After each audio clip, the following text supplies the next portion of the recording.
Hi. Are you supposed to wear?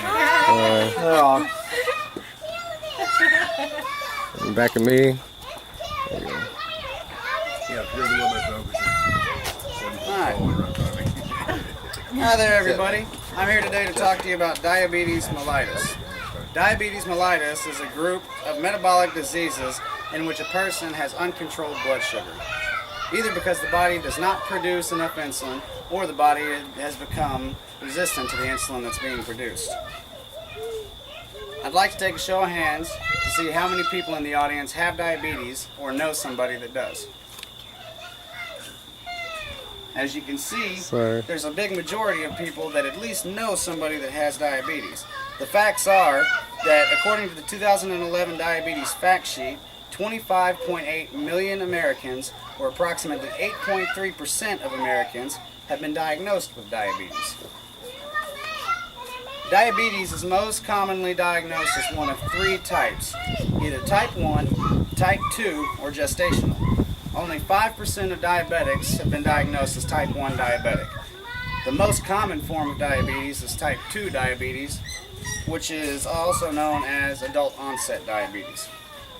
Approximately 90 to 95%, a large portion of the pie, have type 2 diabetes. Gestational diabetes only affects pregnant women. Only 3 to 8% of pregnant women will develop gestational diabetes. Although the disease most likely will pass through after pregnancy, still there's a 60 to 40% chance that they will develop type 2 diabetes within the next 10 years. Type 1 diabetes is defined by the body's inability to produce enough insulin to support the sugar flowing through the body. This type is only treatable and there is no cure. It can only be treated by administering insulin doses either with a shot or with a pill. Where do I get the insulin?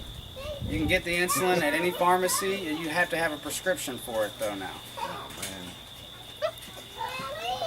It can appear at any age, but usually it develops during childhood or early adulthood.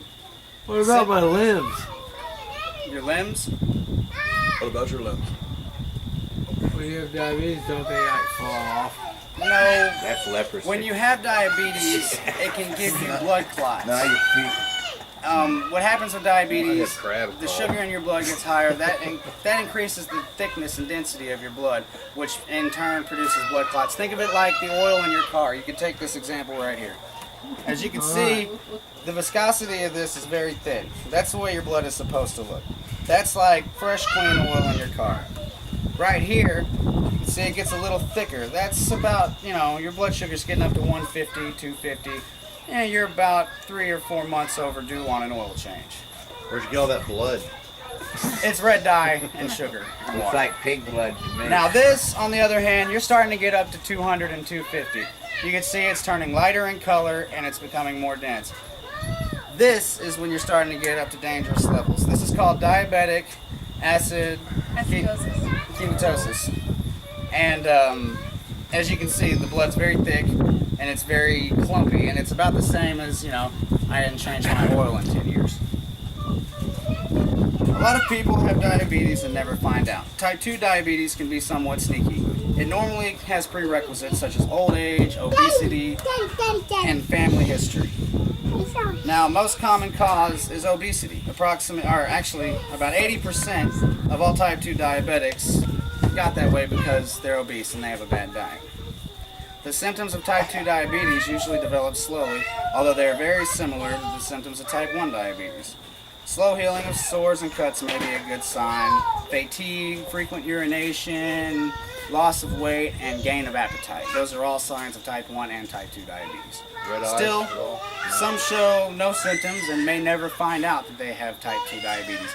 There's approximately 1.7 million Americans, they estimate, that are undiagnosed with diabetes right now. A healthy diet and a good habit of exercise is the best thing you can do to prevent type 2 diabetes. Thank y'all for your time. If you'll check my pie chart out. Everything looks good. Have a nice day. Cool.